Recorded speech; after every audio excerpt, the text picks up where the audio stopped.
Good afternoon and welcome to Webinar Wednesday. Today we are joined by Adrian Jennings, Chief Product Officer at Cognosos. Webinar Wednesday would like to thank our sponsor Cognosos. Cognosos utilises the power of AI to transform tracking data into operational intelligence, redefining the value of location solutions. They help hospitals reduce costs, optimise clean room operations and improve staff safety with their RTLS and staff duress solutions. Cognosos is able to quickly deploy a system with room-level accuracy without room-level equipment that excels in complex environments, producing value from day one. So for more information, please visit cognosos.com.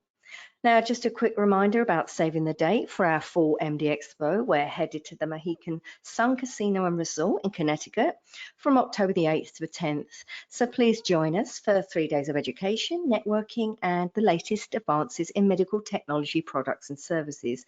For more details about that, please visit mdexposhow.com. I also like to mention that it's HTM week next week, so that's the 19th to the 25th. It's a week that promotes awareness and appreciation of professionals who manage and maintain a variety of medical devices and health technology in hospitals, clinics, and throughout entire healthcare systems. Here at TechNation, we celebrate HTM professionals every day, but the magazine wants to do something special for HTM week. Each weekday, one lucky biomed will win a $100 gift card via a new contest sponsored by Healthmark Industries. So how do you win? It's quite simple. Go to onetechnation.com/HTM week contest and fill out the form.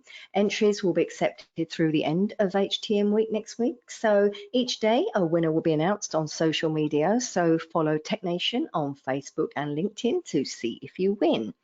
Okay, today's webinar is eligible for 1 CE credit from the ACI, and you can obtain your CE certificate by completing the post-webinar survey, which will be emailed 1 hour after the completion of today's webinar. You must complete the survey to receive your 1 CE credit from the ACI, and you'll be able to download the certificate directly from your computer once the survey is submitted. If you have any questions, you can reach us at webinar@mdpublishing.com. Let's kick off today's webinar by giving away one of our Webinar Wednesday 10th anniversary prizes. Today's prize is a $100 Amazon gift card. So using the questions feature on your dashboard, let me know the answer to the following trivia question. Cognosos, our sponsor today, is headquartered in Atlanta, Georgia. So what year did Atlanta host the Summer Olympic Games? I'll reveal the answer and our winner at the end of the webinar. We'll be wrapping up today's presentation with a live Q&A, so please submit your questions anytime using the questions feature on the webinar dashboard.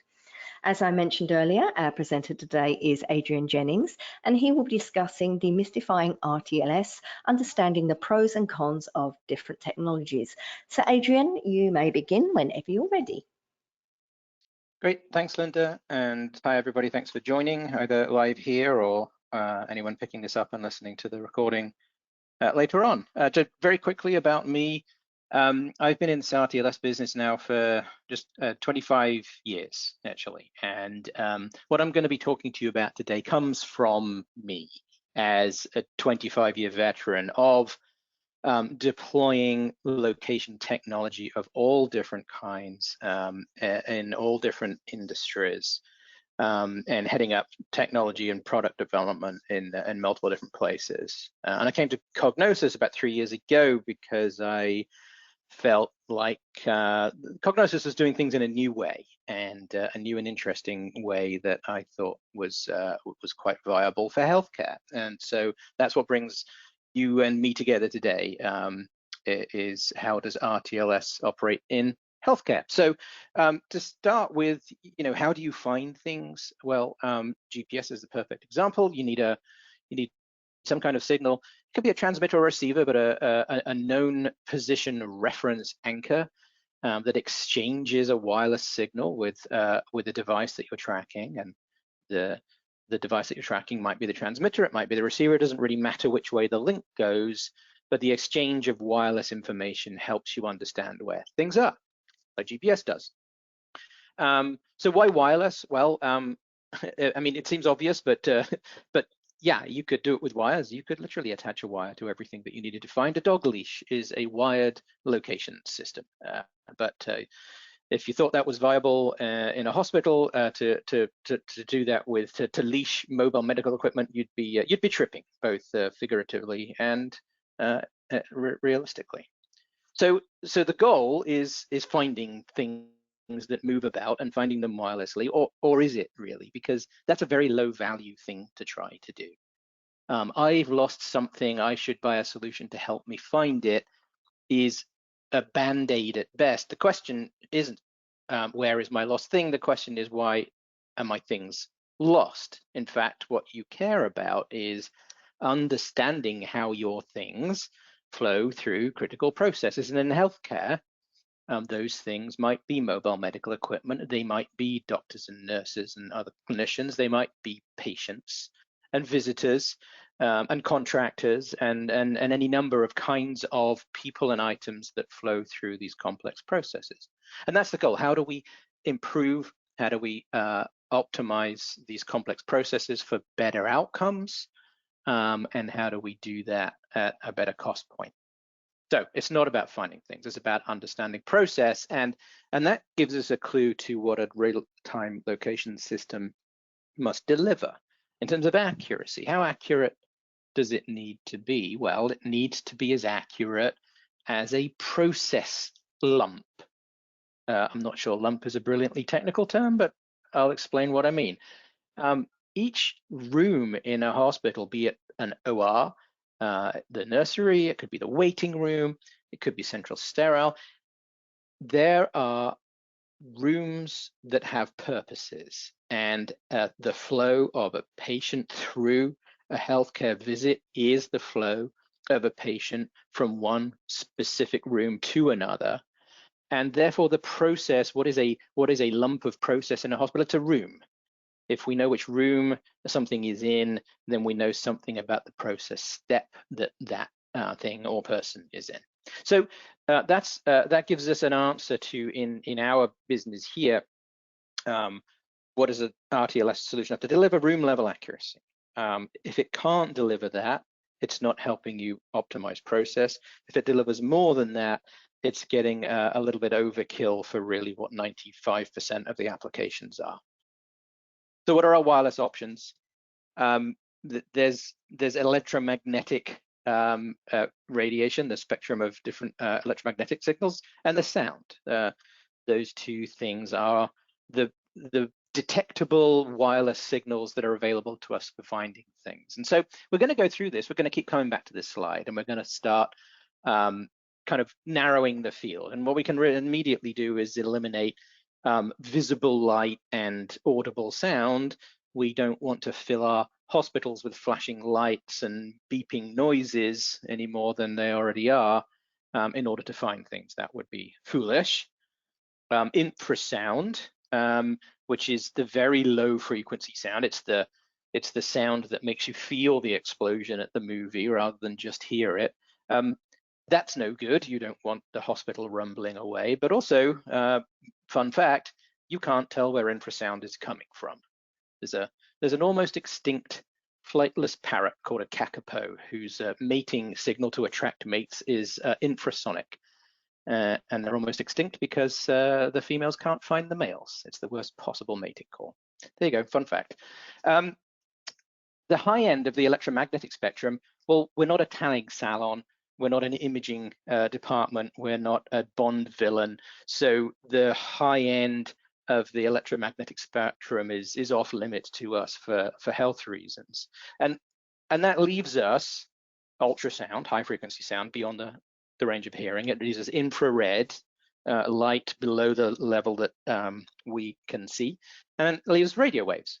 And that probably sounds familiar to many of you who have some background in RTLS, that the technologies that have been out there, and they've been out there for now, well, 20 years really, we've been deploying these things in hospitals. These are the technologies that have come to the fore. So we're going to delve in and understand the pros and cons of each and kind of home in on what we think in 2024 is the right solution. So let's start with ultrasound and infrared, and I lump them together because they both work with very similar principles. And the principle is, if I had a transmitter and a receiver in a room. If a device is pinging, and I kind of denote that with a little speaker here, putting signal out, and then like a little microphone icon, that's something that's kind of receiving signal, so transmitter and receiver. The thing about ultrasound and infrared is what happens in the room stays in the room. Those signals simply do not penetrate walls at all. And therefore, if I can hear an ultrasonic or an infrared source, I must therefore be in the same room. And these work by placing either sources or scanners in each room, and a mobile device or a patient tag or a staff tag interacts with that device and registers the same room that device has been registered in a database when it was all installed. So it's quite simple. It's quite effective, by the way. I mean, it gives you fantastic room level accuracy. You can't possibly make a mistake because the signal doesn't go through the wall. Well, unless someone leaves the door open. And this is where you start to get into some of the limitations of these technologies. Those signals will absolutely propagate out into hallways and bounce off walls, and you will start making mistakes about your location because now you are interacting with infrastructure devices that you assume are in the room because that's how you're programmed to operate, but they're really not because the door's open. So that starts to create a flaw, and there are limitations around that. But also, what if there is no door? What if I told you there is no door?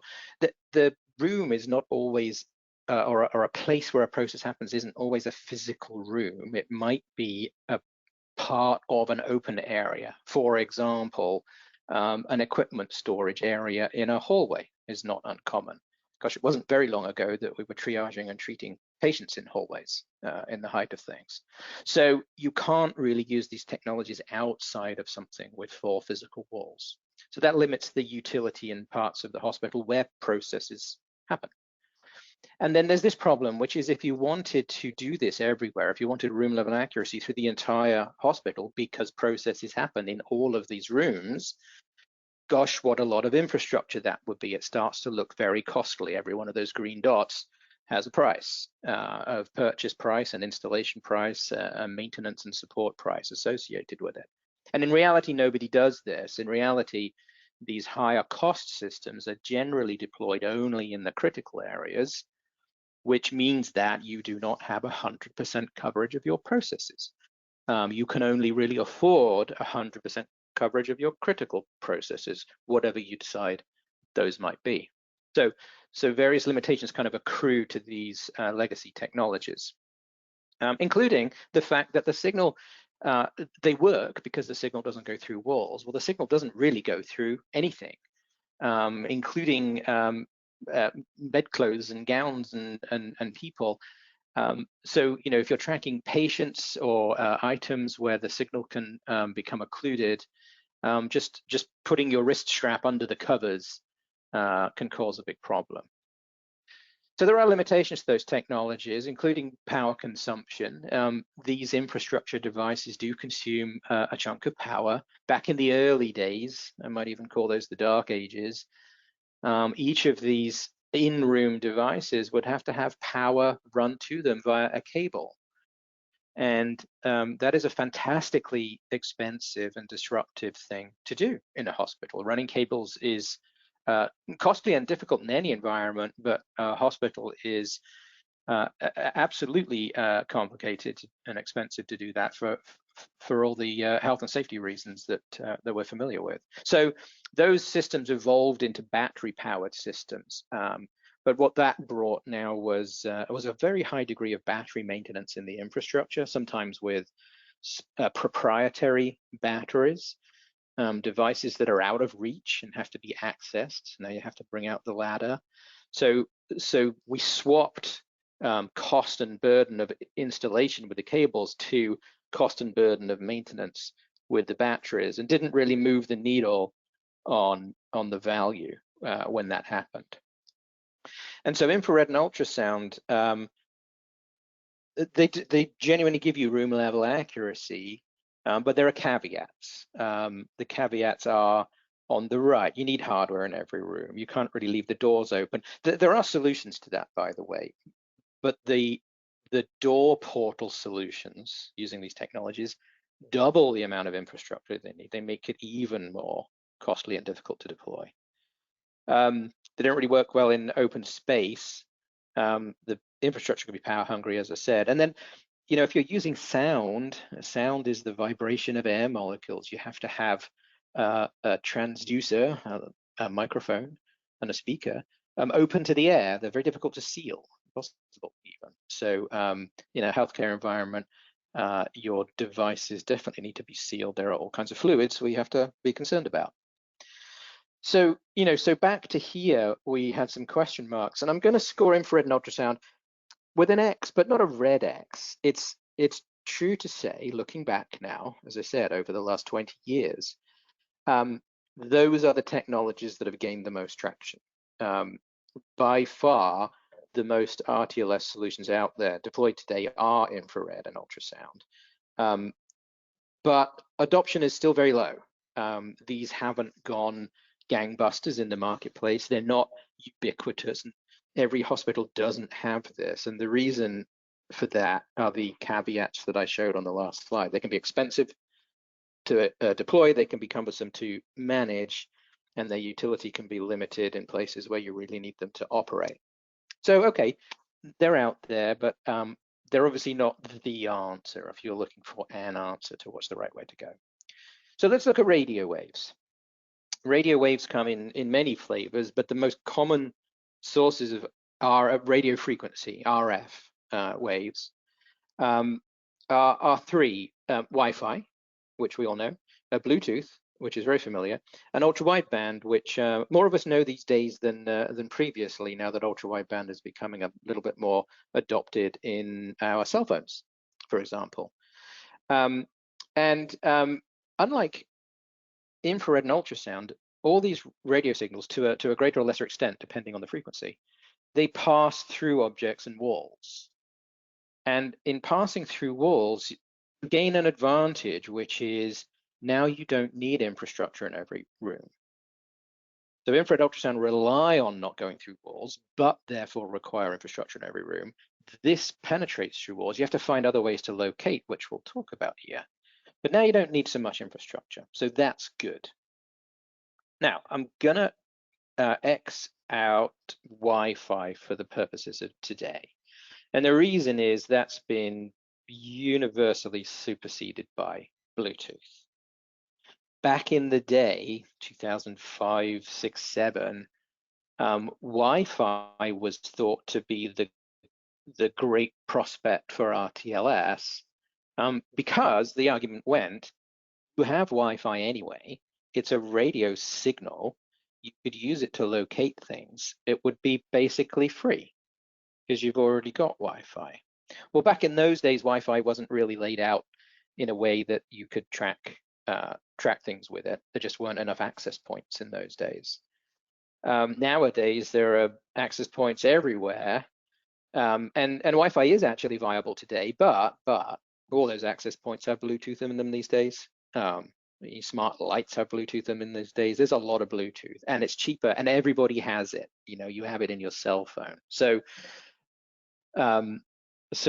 Wi-Fi is very much superseded by Bluetooth these days. The other one I'm going to X out, and it hurts my heart to do this because I'm a veteran of ultra-wideband technology, but I am going to X ultra-wideband out. It never really gained traction in healthcare, and I was personally, back in about 2007, we at a company with a product targeted at healthcare. In fact, we were doing a lot of work in elder care and nursing homes with ultra-wideband, which had super precise tracking to within very much better than room level. But gosh, at a very high cost, very high power consumption, infrastructure, which required cables for power, infrastructure in every room, just because you needed the density. Ultra-wideband goes through walls, but not that well. And the cost, the value that provided, the accuracy, just wasn't enough to offset the cost. It didn't create new opportunities to create value, even though it was a lot more expensive. So ultra-wideband never really got going in healthcare, which leaves us Bluetooth and the great hope. And actually, probably, I would hazard an estimate that very much more than 90% of new vendors in the RTLS market are using Bluetooth technology as their base technology. And there's some good reasons why, which I'll show you. First one is, it's not this anymore. It's this now. Because the signal penetrates through walls, you can leverage many fewer fixed infrastructure devices to cover the entire hospital floor. And in some instances, not all, in some, as I've shown here, the overwhelming majority of those are out in public areas, which massively improves the ability to deploy those. You're not going inside patient rooms, into ORs and ERs, you're deploying in public areas. So this is why Bluetooth is very promising. Not only do you not need as much density as things like ultrasound and infrared, but it's also low cost. You know, it's so ubiquitous globally that the chips, the Bluetooth chips and the antennas and all those things are very low cost. It runs on very low power consumption. It's got a lot of promise in terms of low cost, easy to deploy infrastructure.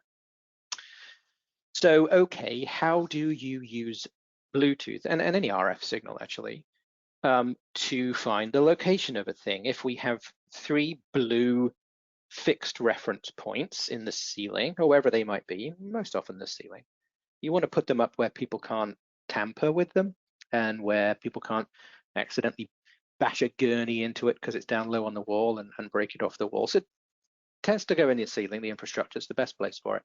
So here's 3 blue infrastructure devices and 1 red tag. On the left, triangulation, a term many of us know.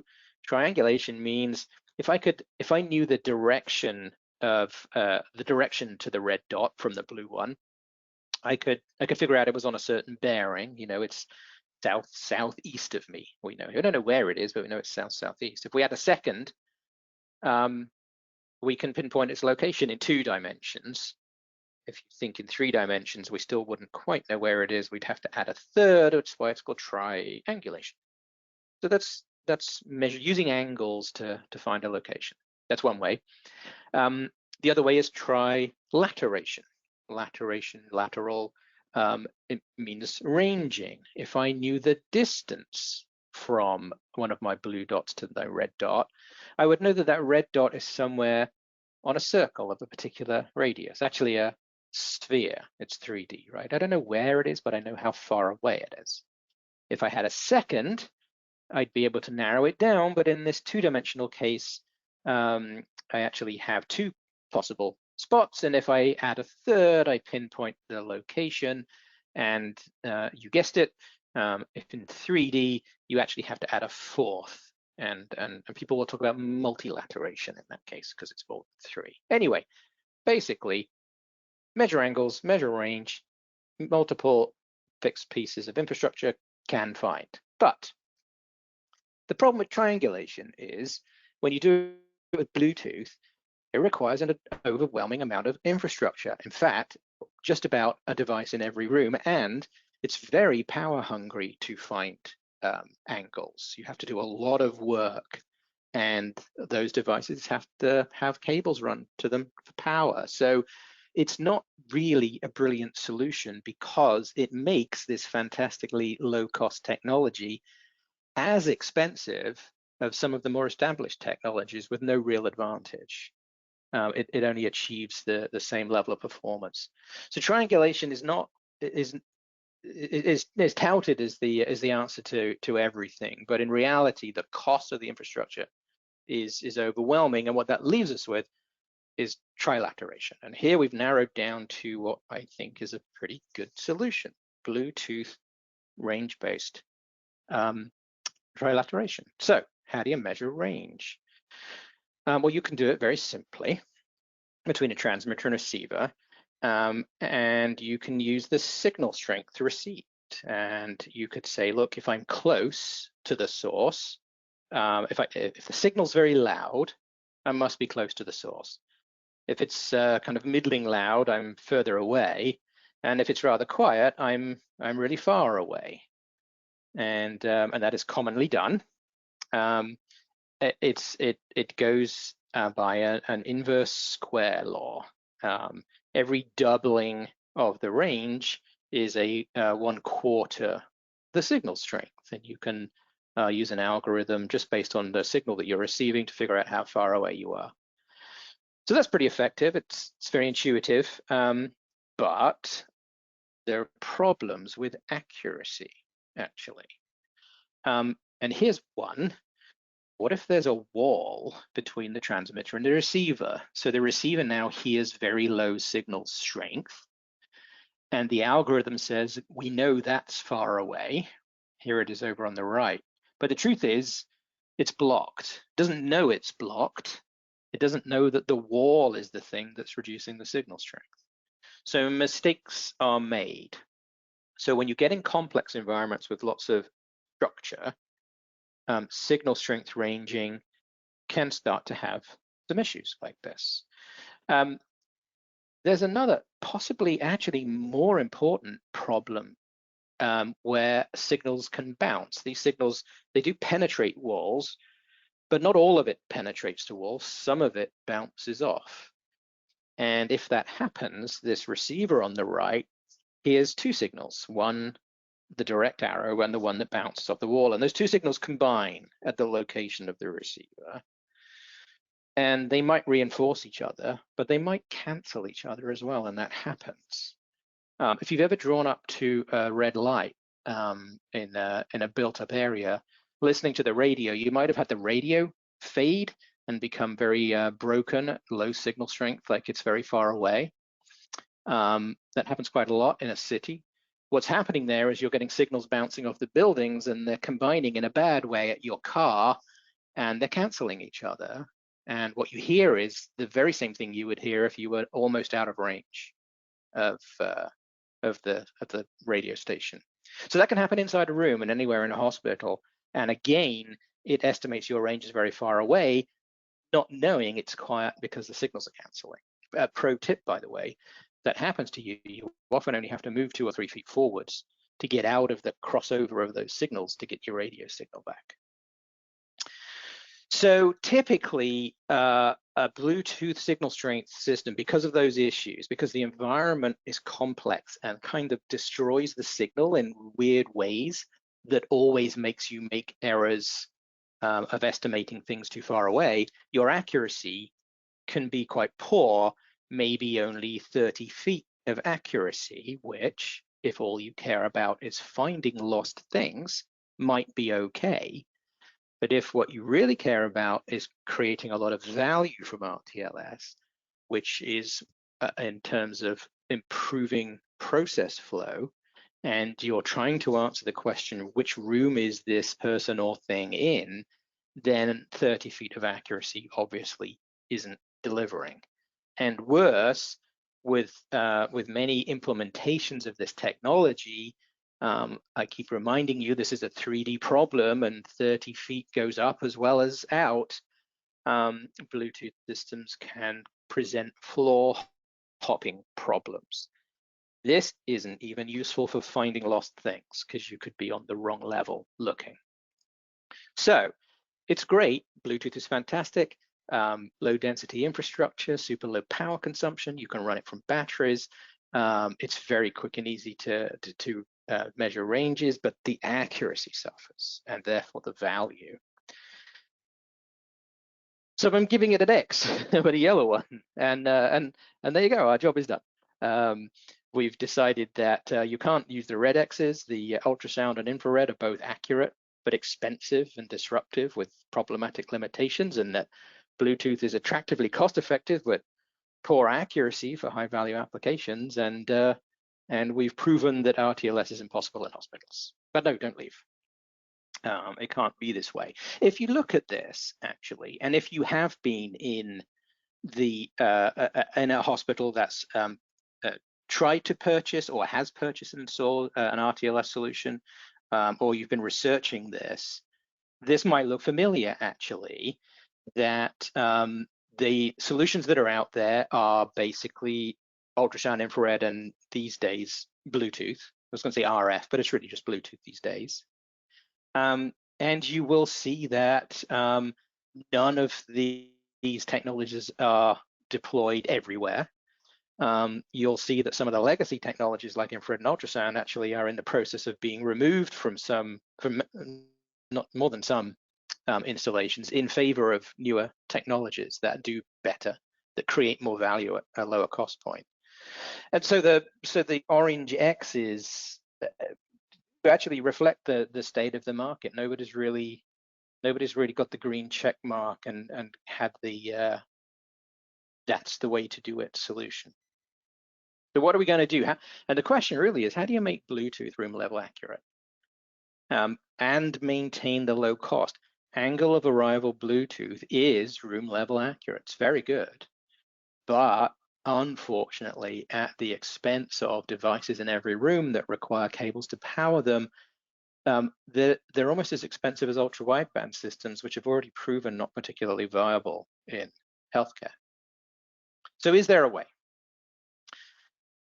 So if you remember this, I said there are two ways to track. You can triangulate, you can try or multilaterate.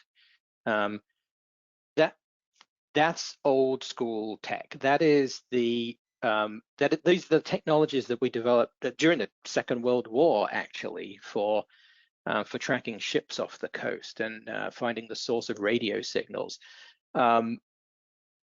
Nothing really new has been invented in location technology in all those 70 years, 60, 70, 80 years even, when you're looking at these triangulation, trilateration techniques. We've got better at it, but it's all been variations on a very old theme. So how do you kind of break out of the box? Obviously, you have to step back and say, this isn't working. There's got to be a better way to do this. And in this age, there is a better way to do this. And it comes from thinking of these things not as tracking problems, not as what are the GPS coordinates of this device, but to think of it as a classification problem. Not where exactly is this, but which room is this in? Which room is this in is a classification problem. You have to classify the room. An example of the difference between kind of tracking or location and classification is, I bet everybody on the call here knows their address, and I bet nobody knows the GPS coordinates of their house. The left side is GPS coordinates, the right side is the address. It has a lot more utility, and it's a lot easier to discern. So what happens if you think of tracking as a classification problem? Well, classification leads you to AI. And an AI, now I'm not talking about AI in the traditional sense that we think about AI acting on big data, on giant data lakes. If I could throw all this data, could an algorithm learn what's going on and make predictions about the weather, about the traffic, about the census in a hospital? That's kind of big data AI. I'm talking about now, right at this fundamental of sensors. Could you apply AI to Bluetooth and use a classification approach? Now, when you think about classification, a really simple way to think about what AI does is an algorithm that can learn the difference between cats and dogs, machine learning. And you guys might be familiar with how that works. Is you would feed this AI a bunch of pictures of cats and say, these are all cats, and these pictures of dogs, and tell it these are all dogs. And what the AI learns is catness and dogness. It's called supervised learning, meaning here's a bunch of pictures of cats, but I'm going to tell you they're cats. I'm not going to say, see if you can figure out what these are, but figure out the common characteristics that are catty. And here's dogs, figure out the common characteristics that are doggy. And then you train it. And then if you send it a picture of a cat to an AI that's trained, it compares it against its training data, and it says, oh, I know what that is, that's a cat. That picture has an overwhelming degree of catness. I identify it, I classify it as a cat. That's how this works. And it's very mature technology. You know that image recognition and classification has been around for a good while now. Many trillions of dollars have been poured into developing these algorithms, and we can use them in hospitals for location technology. So I showed this example previously of a network of Bluetooth devices, and here's a room, and I've just drawn a few here, but you can see that there are signals that propagate through the room from each of these infrastructure devices. In this case, think of them as transmitters, as beacons. So the blue dots are sending out beacons, and they're going all around in 3 dimensions. And there is a certain number that go through room 512. I've just shown 3, but probably 9 or 10 or so would go through there, and they get inside that room and they bounce around as well, and they do all of their blocking and they do all of their signal cancellation and adding. But what goes on inside that room is the very essence of room 512. And an AI can learn that. You can go into that room with a training device, which is really a tracking tag, and you can walk around the room and you can tell it, hey, this is room 512, and it's going to learn room 512, and then it's going to learn room 534 over here, and every other one as well, and they all have a unique ID. And what happens then is just the same as we showed before, that in the future then, a mobile device, a staff member wearing a badge, a patient wearing a wrist strap goes into that room. The badge can listen out for the beacons that it hears up in the ceiling, and it sends that pattern of signals. Doesn't do anything with it, it just sends it all to the AI, and the AI says, you know what? I'm going to compare that with my training data, and I recognize that as room 512. I classify that as room 512. So this is a huge departure from the old school way of doing things. We don't know the coordinates of the device. The AI doesn't even know where room 512 is. It just knows 512-ness. And we put it on a map because the map knows where 512 is. So that's what we mean by taking a classification approach rather than a tracking approach. It's very, very powerful. And the reason this is only happening now is it's predicated on 2 important technologies which weren't there 20 years ago when we were throwing Wi-Fi and ultrasound and infrared at these things, and Zigbee, if you guys remember that name from the past. It requires cloud-based computing because it requires a very big brain, and it requires sophisticated, mature AI algorithms, which continue to get better and better. So these 2 things were simply not tools available in the years gone by. In the last 3, 4, 5 years, these things have become so ubiquitous that there's a new school of location technology which is leveraging these for this problem. And where you end up then is I can kind of plot these on a comparison chart. And on the left, everybody needs a magic quadrant. So here's my magic quadrant. On the left, I'm plotting value. So at the top, accurate location, uncompromised by doors open, doors closed, creating high value data to solve high value process related problems. That's the top. The bottom, the opposite, poor accuracy, the 30 feet that I showed you, the just compromised because you can't deploy it everywhere, only low value because it doesn't get you that room level accuracy.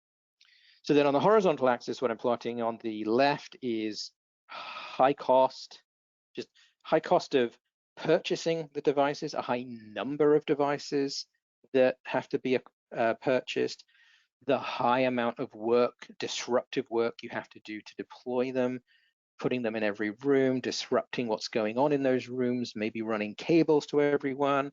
If not cables, then very high maintenance of batteries. That's the left side. And the right side is the opposite of that, the low cost, very quick and easy to deploy without disruption, maybe even just in the public areas. Easy to no maintenance because it's low power and the batteries last forever, and that's our chart. And if you look at this, so the top left corner is high value, high cost. Okay, that's the you get what you pay for corner, but the ROI, the return on investment, is marginal because you have to push so much in to get it to work, and you get a lot out, but those two things can kind of make the ROI marginal. The bottom right corner is also marginal. This is the, look, it's not very accurate or very good, but it doesn't cost very much. So you put a little in, you get a little out, that also is a marginal ROI. Bottom left corner is negative ROI. There's nothing in there. This would be the super expensive thing that didn't work very well. Those never make it to market, happily.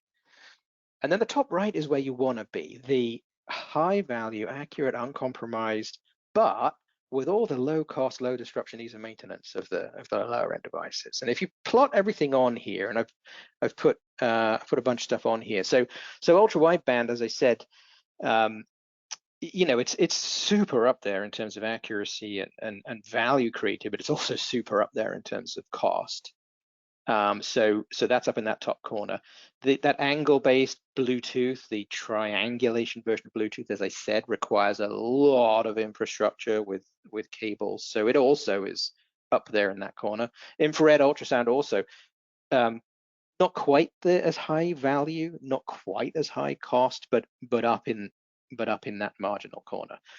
The bottom right sees the signal strength Bluetooth, which is where we had problems making range errors because of blockage and signals canceling.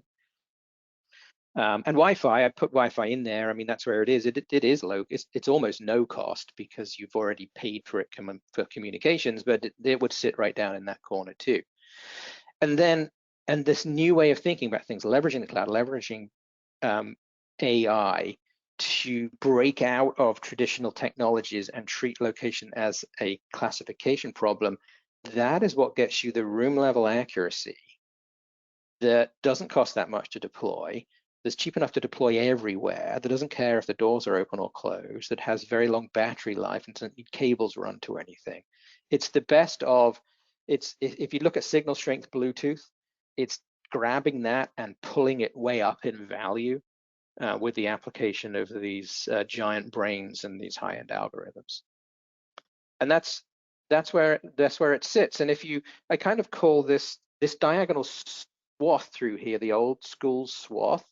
If you take those technologies, which really grew out of, as I said, kind of the Second World War, everything since then, and all kind of legacy RTLS technology, which sits in that swath, is just a different flavor of doing the same old thing, and they move up and down this diagonal swath depending on the technology that's in them. But you have to pull out of that swath to get into that top right quadrant, and that's what AI does. So it's the breakout technology. It really is game-changing on so many levels, including right in the core of these sensors, making cheap Bluetooth sensors act like they were very expensive ultra-wideband sensors. And that's really the outcome, is that radio waves, RF, and in particular Bluetooth, is pulling ahead. It's so cost effective, it's so ubiquitous, that it makes absolute sense to try and make it work as well as you can. And AI makes it work as well, absolutely as well as it needs to for the use cases that we see. So hurrah! Finally, a green check mark on this pantheon of wireless options, and this really is something that's evolved in the industry over the not evolved. I mean, it really is a huge departure in the last 3 to 4 to 5 years. So anybody who's been in this, as I said, would recognize the orange X's as kind of the state of the market. If you haven't come back to it in a while, yeah, things really have changed. There has been a step change the tools changed, the cloud became real, AI became real, and new ways of finding things became real. And that's really the recommendation. It's why I, after 20 odd years of bashing my head against ineffective technologies, came to Cognosos, because we're one of the companies doing this. And as I said, I wanted to tell you this is my story, and my story converges with Cognosos because I thoroughly believe this to be true after all those years of failing, basically. And so that's it. That brings us to the end. We're at 2:45. We have time for questions, I think, Linda. So I'll open it up. Okay, thank you so much, Adrian. Yes, we've got a few questions that have come in. The first question is, do RTLS vendors provide proof of concepts so we can see how the technology works on site? Ha. Okay, that's a good question. Thanks, whoever asked that question. It's a bit variable, to be frank. So I'll tell you the answer, then I'll tell you I'll put my Adrian hat on and give you some advice. So the answer is some do, some don't. And the some that don't because those solutions are very complex to deploy. You can possibly imagine what it might be to run a large enough proof of concept to prove a point if you had to run a whole bunch of cables everywhere and lift ceiling tiles and put stuff in patient rooms. Those that do tend to be the ones that can very quickly deploy. So you'll find a lot of Bluetooth companies that will say, yeah, we'll do a proof of concept. So my advice is do a proof of concept and take great note of who will and won't do it, because that is your best leading indicator of the magnitude of the deployment of a solution. I would caution anybody against anybody who won't do a decent scale proof of concept. Yeah, so that's a great question. Some do, some don't. Ask for it. Stay away from the people who won't do it. Great advice there. So you mentioned that RTLS should be focused on process and not finding things. Can you give some examples of processes that RTLS can help with? Yeah, I mean, yeah. Gosh, across the board. We'll keep it to healthcare, but I'll pick a really simple one, and this is well talked about, but just the process of making sure that equipment is available for use. That is the seemingly very simple job of restocking clean rooms. Well, to restock a clean room, you better know how many items are in it and when they fall to a low count. And if you want to count how many items in a room, you better have room level accuracy. You better not mistakenly count things from the room next over, because the room next over could be the soiled room. You don't want to count those things as clean. So that's a simple example. Nurse call cancellation. You want to cancel the nurse call when the nurse gets into the room, the correct room, not just any room, the correct room. That's a room level accuracy problem. Where is the patient in a workflow? Is the patient in the waiting room, in an examination room? Are they in imaging? Are they in a treatment room, or a recovery room? How long have they been there? How long should they have been there? All of that workflow optimization, all of the reasons we end up sitting waiting for hours in expensive rooms waiting for someone to come and see us is process-based problems that understanding the movement, position, and flow of people and things through those rooms can really optimize. That was quite a long answer, wasn't it? Sorry, but that's what we're talking about here, is understanding workflows and processes and optimizing those. Okay, well, I've got quite a long question in Okay. response. So bear with me. Does your Bluetooth receiver layout saturation assume existing wireless access points only, or do they always need to be augmented with additional beacons to improve signal accuracy? If yes, does AI reduce reliance on additional beacons beyond existing access points? That's a great question. So I'm going to answer I'm going to answer a prequel question to answer that. So the density of Wi-Fi access points used to be very low. Back in the day, people used to have this star topology of very high power but sparse Wi-Fi infrastructure. And these days, that's completely changed to many Wi-Fi access points laid out more or less on a grid operating at much lower power, each one covering a small area. So you have this grid. So the reason I explained that is the answer is today, for a lot of applications, the layout of Wi-Fi access points is just about exactly what you need for tracking things. Wi-Fi failed in its first go around because the layout was wrong.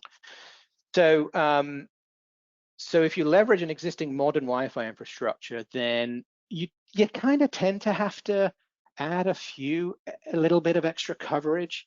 And I'll tell you why, and it goes back to the previous question as well, which is it's really important to cover all the entire hospital, every square foot, right? I'll explain why. Let's say you're losing equipment. It's getting pushed. Well, that could be anywhere. The broom closet, the stairwell, left in the elevator. There are lots of places, and some of those kind of corner cases don't necessarily have the best Wi-Fi coverage. So you will tend to see a few beacons getting added. But by and large, the layout of modern Wi-Fi infrastructure is pretty well matched up to finding things. And remember that we're not leveraging the Wi-Fi, we're leveraging the Bluetooth that's in those Wi-Fi access points. There's a complicated question, a little bit of a complicated answer, but I hope that makes sense. Sounded good, sounded good. Another question here is, what types of facilities are best suited for AI-enabled RTLS? Yeah, I didn't say this, and I should have actually, so I'm glad whoever asked that.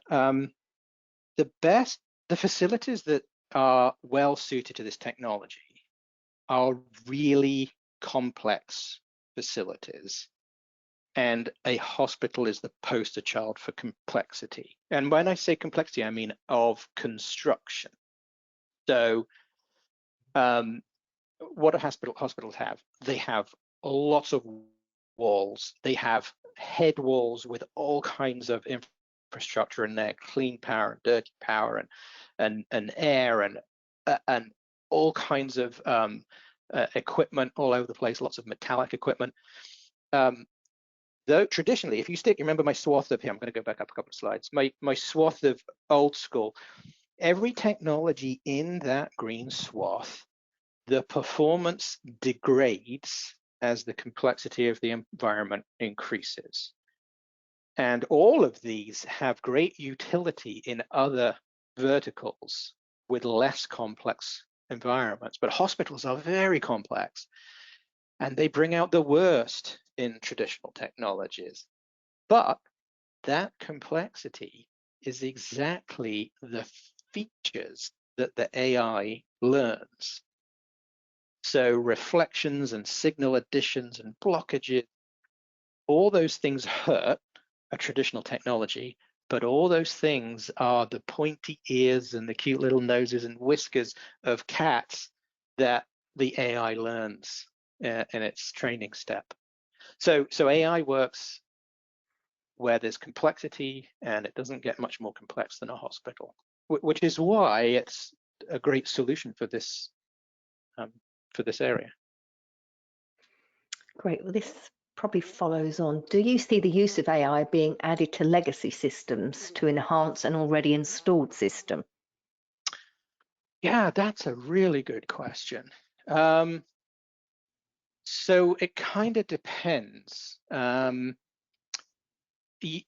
It's not going to do anything for ultrasound particularly, or infrared. I mean, it could. You could kind of learn the door open attributes of those things. The problem with applying a technology like this to a legacy deployed technology is these legacy deployed technologies tend to be, they started life as on-premises technologies. You know, part of the cost of buying RTLS was you had to provision a server and memory and network switches, and you know there's a whole IT component to these things. And running these kinds of things on premises not necessarily viable, really. One of the great, as I said, there are two great innovations: the AI and the cloud, and the cloud allows you to throw so much compute power at this that you can get an AI to make, you know, tens of thousands of classification inferences simultaneously as you're tracking all these people and equipment, and there's a very large number of things in a hospital. So you really want a technology that's kind of cloud native, and a lot of those legacy technologies are not architected to operate properly in the cloud. A lot of them have been elevated to the cloud. You remember those t-shirts, the cloud is just somebody else's computer, which is kind of true, but there's so much more to it. And it's the newer generation of cloud native technologies that are really able to hook into that, the power of AI to make this happen. So in principle, the answer is yes. I think you could apply AI to some of the legacy technologies to improve them. In practice, architecturally, those legacy solutions, not the technologies now, but the products themselves, are not well architected to be able to do that. Okay, that's perfect. Well, we are coming up to our hour, Adrian, so thank you so much for your time and for a great and informative presentation. I'd like to encourage everyone to visit today's sponsor to learn more about the services they provide for our industry, so please visit cognosos.com. As promised, the answer to today's trivia question is 1996, so congratulations to our winner, Fred Donnelly in North Carolina. So Fred, enjoy your gift card. And just a quick reminder, you can obtain your CE certificate by completing the post-webinar survey, which will be emailed 1 hour after the completion of today's webinar. You must complete the survey to receive your 1 CE credit from the ACI, and you'll be able to download the certificate directly from your computer once the survey is submitted. If you have any questions, you can reach us at webinar@mdpublishing.com. If you've missed any of our past webinars, included any by Cognosos, please visit webinarwednesday.live to view our whole webinar archive. We'll be back next week with another webinar and, of course, another 10th anniversary prize. So visit webinarwednesday.live for more details and complimentary registration. So thank you once again for your time today, and I hope you all enjoy the rest of your day.